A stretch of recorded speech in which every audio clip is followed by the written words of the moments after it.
So I walked through, my boy Propane, he walked me through, he showed me the spot and everything. This nigga TM walk in, he tall as hell, so he had the hair at the time, so he had to dip into the room like, you know what I'm saying? Like, he came in, he was like, what's up? He's like, I'm TM88. I was like, damn, what's good? And then the next thing he asked me, he was like, is you ready? I was like, what you mean? He was like, you record, right? I was like, yeah. He was like, let's do it. Next thing I know, the next hour go by, I'm recording Made in Tokyo. You know what I'm saying? And that's when that song came about, Tokyo Nights. Like, we just did that whole shit that first day. So that was like the first time I met TM, and like, we just been going crazy ever since. I ain't gonna cap. What's good, man? It's your boy DJ Moon, Crash Dummy, Infinite Vision shit, man. You checking in with Deathless ENT, man. You did.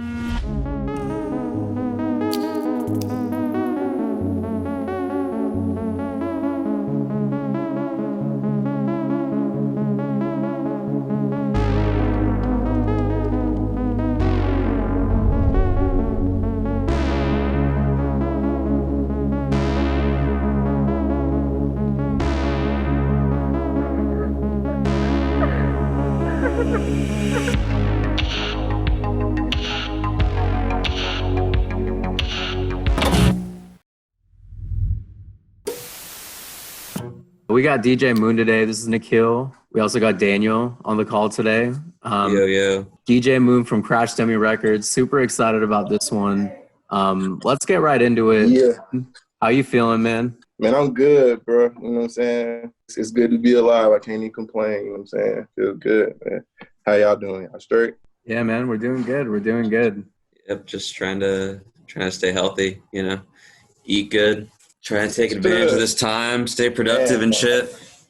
Nah, for sure. I ain't gonna lie. A nigga like me ain't been nowhere for real. Like, I've been locked in the house for real, other than like getting food and stuff like that. Like, I ain't been going nowhere. Like, not even to the studio. I've been cooking up at the house.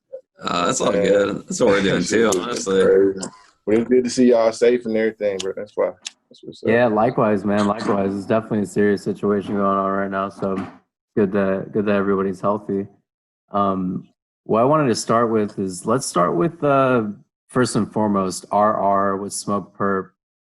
Tell us about how that came about, how that even became an idea. Man, well, I ain't gonna cap the way the whole song, like, you know what I'm saying, started. I was, you know what I'm saying, I went through a little transition period. I was getting new management and shit. And I had new Perk through, you know what I'm saying, a partner of mine fly out to Malibu and shit. Stayed in their big ass house, and just every day, like, we was just cooking up like vibes, like, you know what I'm saying, just like it was a lot of songs that came about in that little span of time or whatever. But yeah, Double R, it was like I played like the sample, and then he was like, bro, that shit's so hard, bro. We got to make a song around it. And I was like, shit. Did the little track outs of the beat or whatever, you know what I'm saying, as it was. Because this was before I had TM, like, put his sauce on, you know what I'm saying? Like, when I make a beat, like, you know what I'm saying, it's not always the finished product, you know what I'm saying? I always send it to him just to see, like, you know, what he think, you know what I'm saying, if he could add some to it, put the drip on it and shit. Goddamn, we got the song done, you know what I'm saying? I came back to the 8, played it for him. He was like, bro, this shit's so hard, bro. Like, you know what I'm saying? And he was still ramping up for the album and shit. This Perk at this point, he you know what I'm saying, he had already dropped DS2, and we had saw that the song went on there. It was like, oh shit.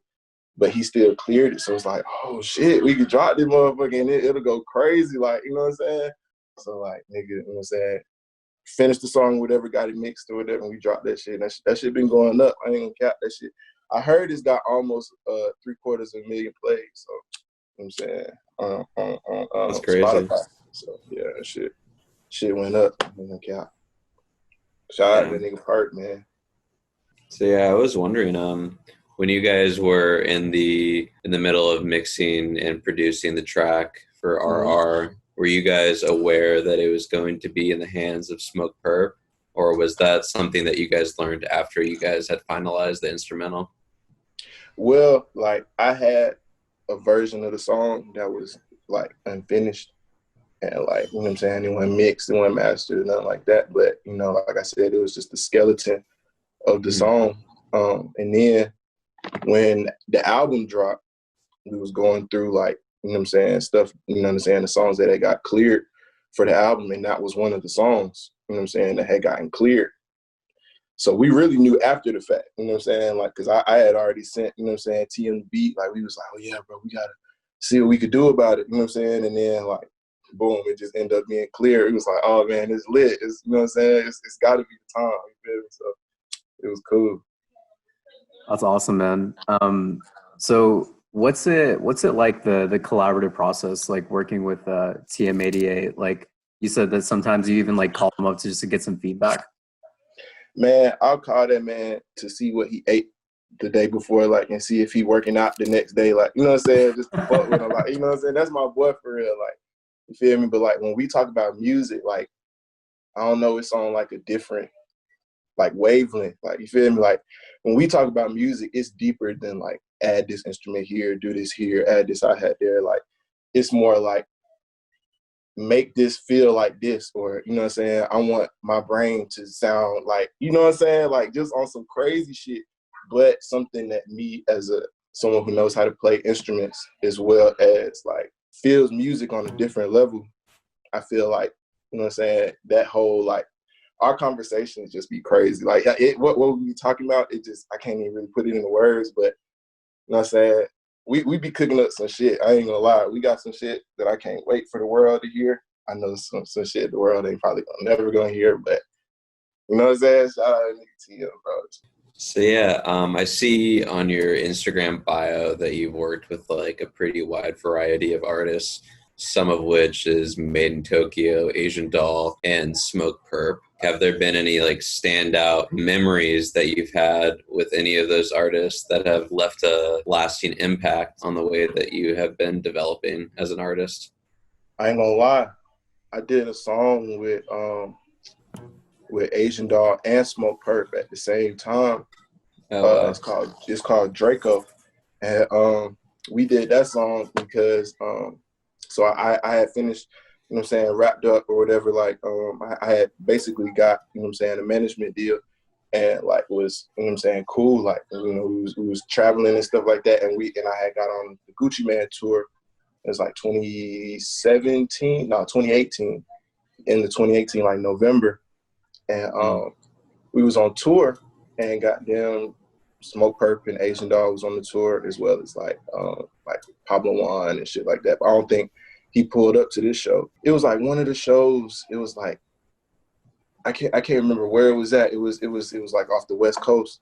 But like the show was so lit, like like Perp ended up like pulling up late or whatever. But nigga, when he pulled up, like, cause all of us had performed, the artists I was with had performed, you know, Asian Doll had performed, and they was getting ready to bring Perp up, and like the way the crowd, the energy was, it was just like so crazy. And before he had went on stage, he had came in my blue room or in the green room where we was at and shit, and he was just like, yo, how's the crowd and shit? And then my partner was like, listen to him, and they was out there like, like going crazy, like for this nigga. And so like just the energy behind the show and shit like that, like that shit. We all went to the studio that night, and goddamn, we made like 5 songs, like, you know what I'm saying, just off the strength. And like, nigga, that I ain't gonna lie, that was like my first like interaction with Perp, and like I could tell like from that point on, like we got a strong bond. You know what I'm saying? Like that's my boy too. So, you know what I'm saying, shit was crazy, man. That sounds unbelievable, honestly. Yeah. First interaction, making 5 songs with them. That's crazy. Man, because I was just in there as an engineer, you know what I'm saying, initially. But, you know what I'm saying, like then as the session went on, you know, folks started to leave and shit. Because, you know, when you're in the studio and it's a bunch of people, you know what I'm saying, the energy is like, shit, you gotta go in, you know what I'm saying, like kind of just keep that energy up, continue like from the show. But, you know, once we got later on to the session, it was like, oh yeah, you make beats and shit. I was like, yeah, bro. Started playing them some shit. We ended up like making beats that night. Like I got beats that I done cooked up with that nigga like from scratch. It was just crazy to have that be the first time for me to meet the nigga, and like we just go in like that. That was just fire. That's really dope. Do you find that often that you kind of like meet someone and you do engineering for them and then you end up like, you know, producing for them? Like, is that like a natural kind of flow? That's like a flow I try to like keep, you know what I'm saying, with a lot of artists that I work with, because, you know what I'm saying, like, I don't know, me being an engineer, like I said, it kind of sets me apart from any other producer that would be out here, whereas, you know what I'm saying, like, I can really, like, you know what I'm saying, I can really understand musically how a song is supposed to be, it's supposed to sound, like how it's supposed to be arranged, and like, I don't know, it's easier for me to transition into the producer hat person, you know what I'm saying, from an engineer, whereas, you know what I'm saying, like, as opposed to me coming in as a producer, you know what I'm saying, like, playing my beats and shit like that. Like, I already know how the artist is supposed to sound when I sit down, like, you know what I'm saying, and have his voice right, no matter whose beat it's on. So, like, when I add my beat onto it, it's just like match made in heaven, man, you know what I'm saying? Yeah, because I mean, so much goes into sound design, like, you know, not even just like the beat itself. So I'm sure that that's kind of like almost like a secret weapon. Nah, that's a fact. That's a fact. I know a lot of producers out here trying to, you know what I'm saying, learn their way around Pro Tools just so they can, like, you know what I'm saying, like, be able to understand where the artist is coming from. Because a lot of times an artist can say something about a beat in a song that they want you to change about a beat, but they could, like, I don't know, they can you could find a way to change it with their vocals inside of the song, you know what I'm saying, and make it sound like a part of the beat. But you wouldn't understand that if you didn't know how to use Pro Tools and shit. Right. You know what I'm saying? How did you first meet TM, by the way? Man, the first time I met TM, man, that's actually a crazy story. Like, so I was working with this artist. I remember I was telling you about that old studio that I worked with, who I met Perp through. I ended up meeting TM through the same dude, right? Because he used to come to the studio that I was working at, like, every day type shit. And an artist that I was working with at that studio at the time, he was like, bro, I'm finna go to LA, shoot a video and shit. I was like, shit, I'm finna come with you, bro. Like, I was like, fuck it, bro. You know what I'm saying? I ain't got nothing going on in the studio, bro. Like, this nigga tripping, fuck it. I go to LA, ticket was like $200 round trip. I was supposed to be there for like 3 days. I go to LA, I'm there for 1 day. You know, I get, you know, me being the first time I'm in LA, like, you know, and I'm a weed head, bro. I get all the weed in the world. I think it looked fine, smell fine, like everything. Just, I bought like a half a pound. I promise you, like, it was crazy. It was crazy. Smoked all that shit down. Goddamn, the second day I probably had like a QP of it left or some shit. Just had a bunch of weed, like, type shit. Cause I was, you know what I'm saying, that's what I was on. Man, the people who I came with, they ended up leaving me at the hotel on some shit because they had family in LA, and I didn't. But I had woke up late type shit because I was high as fuck from the night before. Like, you know what I'm saying? You know what I'm saying? Goddamn, overslept. They left. I'm like, damn, y'all just gonna leave me? So I called my boy Propane. His name Propane. Shout out to nigga Propane too. Goddamn. I called my boy Propane. I'm like, yo, man, where you at? He like, shit, I'm in LA, goddamn, doing whoop whoop whoop. And at this time, he was at On Some Shit, the old On Some Shit with Adam 22, and I didn't know that. I was just like, shit, where the hell you at? He was like, shit, I'm near Melrose or whatever. I was like, shit, look where I'm at. I showed him a palm tree. He was like, are you in LA? I was like, shit, hell yeah. He was like, man, let me kidnap you. I was like, nigga, what you mean? Like, kidnap you? Like, what you talking about? He was like, man, let me kidnap you. I was like, man, what I got to do? He was like, man, I'll send you this address. Call an Uber to this address. At this time, I wasn't really having like no money for real. I had like $50, $60 like to my name, like in my pocket type shit. The Uber was like $35. I called the Uber, got to the spot. He had met me outside. He walked me in. I met Adam 22. Boom. You know what I'm saying? Like, just like that. Like, I walked into awesome shit, like, on backstage, and I met Adam 22. And he ended up doing, I guess he was doing the what's the show he be doing on YouTube? No Jumper? No Jumper. He was in the middle of filming some shit like that, and he was reviewing like some songs and shit like that, like how he be doing. And the nigga Propane, how he had it set up, he had ended up playing one of the songs that I had engineered like on the low. Like, yo, play this shit. You know what I'm saying? Like in the live.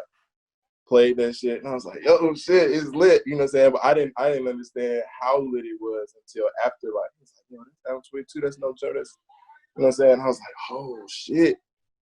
So boom, we leave there. He's like, bro, we finna go somewhere. I'm like, all right, bet. So we pull up to this big ass mansion. Like literally, if you would have walked out of the mansion to the right to the stop sign at the end of the street, you can see the Hollywood sign, like big as hell, like it's right there type shit. Like, you know what I'm saying? And I'm like, nigga, this shit, like, this is changing my life right now. Cause like I said, I've never been to LA before. Like, I've never been around this caliber of people. He take me to the mansion. Goddamn, you know what I'm saying? I meet niggas like Max Lord, 808 Mafia, like, you know what I'm saying? I meet Sizzle before I meet, you know what I'm saying, TM officially. You know what I'm saying? It's niggas like K Swisher, Wheezy, you know what I'm saying? Like just niggas all around in the spot, just cooking up, just going crazy. So I walked through, my boy Propane, he walked me through, he showed me the spot and everything. We get to this part in the spot, the studio, and this nigga TM walk in. He tall as hell, so he had the hair at the time, so he had to dip into the room, like, you know what I'm saying? Like, he came in, he was like, what's up? And he was like, what's happening, bro? Moon. He was like, I'm TM88. I was like, damn, what's good? And then the next thing he asked me, he was like, is you ready? I was like, what you mean? And he was like, you record, right? I was like, yeah. He was like, let's do it. Next thing I know, the next hour go by, I'm recording Made in Tokyo. You know what I'm saying? And that's when that song came about, Tokyo Nights. Like we just did that whole shit that first day. So that was like the first time I met TM, and like we just been going crazy ever since. I ain't gonna cap. That's crazy, dude. The first time you met him, you guys ended up working on that song, huh? It probably was old, huh? Nah, facts. That was like 2-3 years ago, I want to say. Damn. Yeah. You know what I'm saying? But you see how the music is still relevant to this day. Like, that's what we was on. Like, you know what I'm saying? The next level shit. You know what I'm saying? 2020 shit in 2015, 2018. Like, for real. Yeah, it's really impressive that it stood, like, the test of time. And, like, was Crash Dummy even a thing at this time when you met TM? It probably was in his head, but, you know what I'm saying? At this point, you know what I'm saying? Like, I was making my stamp as, you know what I'm saying, someone who's becoming 808 Mafia. You know what I'm saying, and being a part of the collective, you know what I'm saying, the gang that is, you know what I'm saying, like that group. And like, you know what I'm saying, Crash Dummy came later once, you know what I'm saying, like he had ended up dropping Slayer and things like that, and me and him had went on tour, you know what I'm saying, on some DJ and shit, and he was just like, bro, we could really do this shit, like, you know what I'm saying, and go crazy with it, like, you know what I'm saying, and really like, you know what I'm saying, be them ones to, you know what I'm saying, to go. And so I was like, man, that shit crazy. But yeah, that was like later on down the line. That was just me and T cooking up at this point, you know what I'm saying, before all that. Interesting. So how did you first start getting into music in general? Was it, like you said, instruments, like DJing? Oh, yeah. I actually like play drums and like keys and like a little bit of guitar. I play a lot of instruments. I played trombone when I was in middle school and high school. You know what I'm saying? I marched snare drum when I was in high school. Like, you know what I'm saying?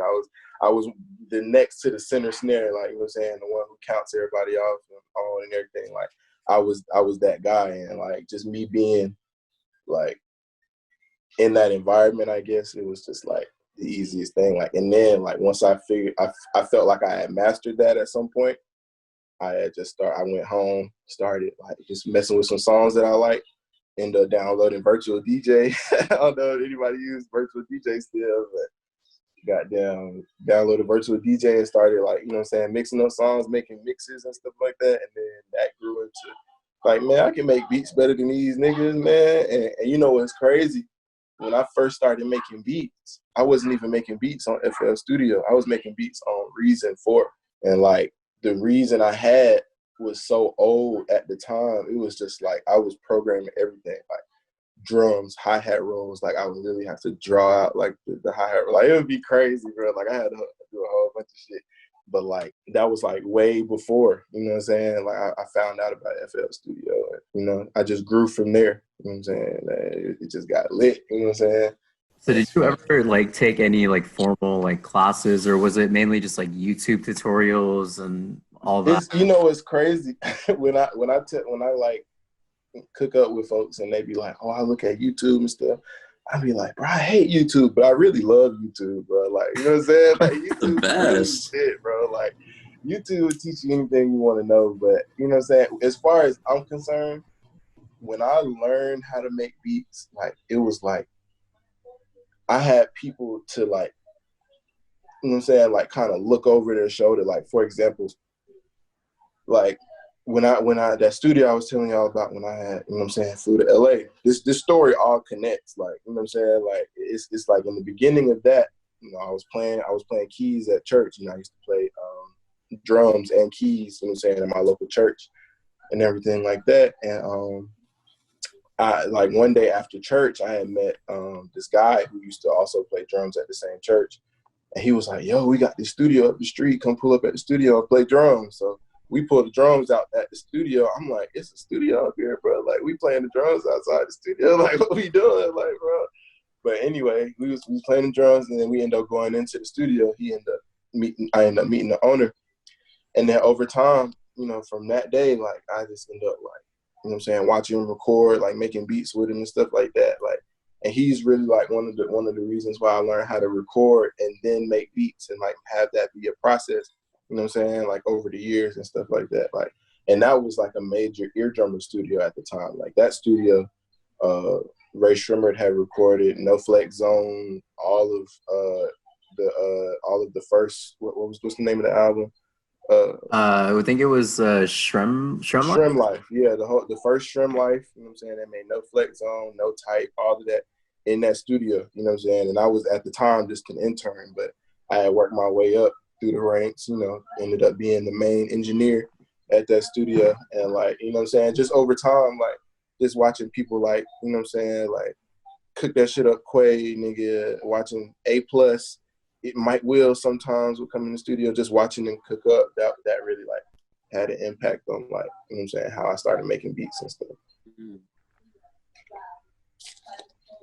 It's really interesting. Yeah, I remember when we did interview TM, he mentioned something similar where he's like the type of person where he watches and he learns. Like he looks and he learns. And, like, it sounds like you're very similar in that way. Man, it was like once I, like, it was just like what he said in the interview. Like, once I had got the shot to, like, really, like, go and, like, learn this shit, like, I didn't look back. Like, you know what I'm saying? There was no point at that point, because I was like, bro, I like, this is all I know how to do, and this is what I want to do. Like, there is no plan B. You know what I'm saying? Like, you know what I'm saying? I'm gonna do this. And it's from there, you know what I'm saying? Just take off. Yeah, I know another thing that he said in the interview as well is how much he enjoys putting on up-and-coming producers and put in the trust to producers that haven't really got their foot in the door. Is he still doing that with younger producers? Bro, that's like, this Crash, like, I really can't wait for this Crash Dummy shit to really, like, hit the market, because, like, bro, it's like the team that we have, like, our squad is 5, bro. I ain't gonna count, bro. Like, our squad is the shit, bro. Like, we got bro, we got the streets, bro. Like, we have the street hits, bro. Like, we're having pop. Like, I'm telling you, like, it's really lit. It's really up when niggas start dropping, because, you know what I'm saying, like, it's gonna be a lot of stuff that, like, as a collective, you won't even be able to decipher who's on what, you know what I'm saying? But you gonna know it's a Crash Dummy beat, or it's a, you know what I'm saying? Like, it's just lit, bro. I ain't gonna cap. You know what I'm saying? Like, it's gonna be lit, bro. Like, we got some shit. Shout out to Crash Dummy. Shout out to everybody that's, you know what I'm saying, working, bro. We finna go. Without, like, spilling too much, could you give us, like, a little hint of, like, anything that you have caught? No. Let me see. I know for a fact.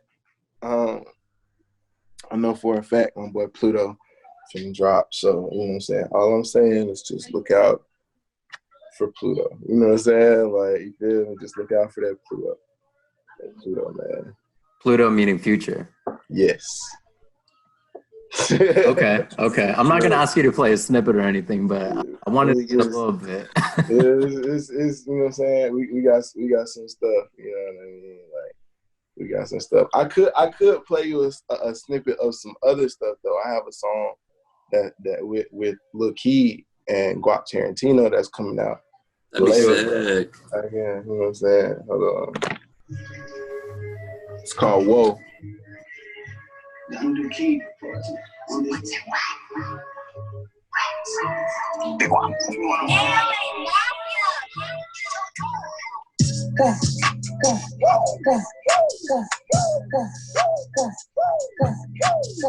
The boys get it out of that guy. I keep that toy nigga play, he gon' die. Yeah, I'm in the sweat. Bitch so hot, brain so fat. I pop up like surprise. I got wings I can fly. I bought some rings and some knives. I had it home to the guys. I want the rest of the flies. Let's go, bitches, and it was a tie. Oh, that was some bad, oh, that was some fat. I do not want to see stage the twat. First in the show, that's amazing, nut. Nigga, we talking, I ain't staying, you guys. Yeah, he slid, and he got hit up. Gon' say face on his screen. Nah, I never give up. A young nigga went mainstream. That shit's hot, bro. Fuck. That's hard. Yeah, bro, we working, man. All 2020, man. Shit dropping, bro. We dropping like bombs. Everything. Sounds like it. Hey, we got like a fan question actually for you. For sure. Mr. Kenneth Fareed wants to know, who are you? You said, who am I? Yeah, who are you? How are you guys even friends? I gotta know. My boy Kenneth Fareed, bro. I ain't gonna cap. My boy Kenneth Fareed owns a label called Infinite Vision. You know what I'm saying? And I'm a part of Infinite Vision. You see on my chain. It's like, this is our logo. And this That's hard. Yeah, this Infinite Vision, man, like, you know what I'm saying? This like these like Kenneth is like one of the ones who, like, when I started getting serious about the music, like he invested in me and had faith in me. He's like, bro, I believe in you, bro. Like, you know what I'm saying? You hard, like, let's go do this shit. Let's go get this money. You know what I'm saying? And so yeah, that's my CEO in a sense. You know what I'm saying? Yeah. It's my partner, man. Shout out to Kenneth Fareed and Infinite Vision shit. You know what I'm saying? We out here, bro. You did. That's tight. So you guys, like, were you guys like from the same area? Did you grow up in the Nah, so apparently he's from like up top. He's from like Jersey and stuff. But like I met him through, again, Propane. Propane really, like, he put me in a lot of contacts with a lot of different people, like, throughout this whole music shit. You know what I'm saying? Because like the industry is big, but it's real small. You know what I'm saying? And like, you feel me? Like, a lot of people know a lot of people. You know what I'm saying? And like, it's just, you know what I mean? Like, it's a culture. And so like, I met him through Propane, and he had flew me out to New York one day, because I was working with one of his artists in Atlanta. His name was Yukon, and I had like ended up putting a whole project together for him and shit. And they was like, yo, bro, like, we want to, like, you know what I'm saying, sign you and give you opportunity, like, go crazy and shit. And I was like, bro, that's so lit. Like, you know what I'm saying? And started going, you know what I'm saying, moving around and shit. We was going on tour, and, you know what I'm saying, headlining that Rolling Loud and shit. Like, it was lit, bro. I ain't gonna cap. It started getting lit. Damn, that's crazy, man. So shout out to Ryan. He sounds like he's definitely like helped out a lot, like, with your career. Nah, for sure, bro. Like, I promise you, like, man, Infinite Vision is like why I'm here. You know what I'm saying? Like, they gave me my first shot. You know what I'm saying? And that's why, you know what I mean? Like, I'm able to do the things I'm able to do. You know what I'm saying? And then being associated with Crash Dummy and TM, you know what I'm saying? Like, that just that adds fuel to the fire. You know what I'm saying? Like, you know what I'm saying? It just means now we got to go diamond in 5 years, bro. Like, that's just what it means, bro. Like, I was kind of interested to know, like, being from Atlanta. Were you born and raised in Atlanta, by the way? yeah, I was born in Marietta, like Kennesaw area of Atlanta, and then I was raised like in Memphis, Tennessee, like East Memphis, and then I had like my family. My mom came back to Atlanta in like 2007 or something like that, and I just been here ever since, just growing. You know what I'm saying? But yeah, I got fam everywhere. You know what I'm saying? Like, That comes in handy. Yeah, I was nah, for real. Like, how do you feel like Atlanta has like changed like the music industry in your opinion? Like, you know, being a young producer. I think we're leading, like, in my opinion, like, I think anyone from Atlanta will tell you, like, when it comes to music from here, like, our music is, like, I don't know, it's so universal. Like, bro, I took a trip to Toronto one time, bro, and like shout out to my boy TM again. I heard the song, like the song with him, Valet, and yeah, I was like, bro, you serious right now? Like, they really playing Atlanta, and then they would transition into like Future. I was like, bro, they playing all of the music you would hear in like a club in Atlanta. They That's so playing crazy. this shit on the radio, like, you know what I'm saying? They playing this at the OVO basketball game, like they going crazy, like, and they fuck with the sound. And so being from Atlanta, like, I gotta embrace that culture and I gotta be that, you know what I'm saying, in myself for Atlanta. Like, I gotta put on for my city, bro. Like, you know what I'm saying? We've been going crazy. I'd be damned if I'm not. You know what I'm saying? Like, you feel me? It's just how I feel about it. You know what I mean? But shout out to all the producers in Atlanta. Like, you know what I'm saying? We you know what I'm saying? We going up. You know what I'm saying? Niggas like Quay and, you know what I mean? Niggas like Turbo. Like, you know what I'm saying? We going crazy. Like, you know what I'm saying? Like, just, you know what I mean, trying to put the A on the map where, you know what I'm saying, where it's at right now. You know what I'm saying? When it's up there, it's stuck there. For real. Damn, I feel that, man. That's crazy, man. It's crazy. Do you have like any like advice that you'd like to give to like young producers like out there right now that are trying to break through? Bro, don't burn your bridges, bro. Like, you know what I'm saying? When you get into, you know what I'm saying, relationship with people, bro, and like, you know what I mean? Like, don't let the aspect of business. You gotta handle your business and keep business away from friendship. Like, you know what I'm saying?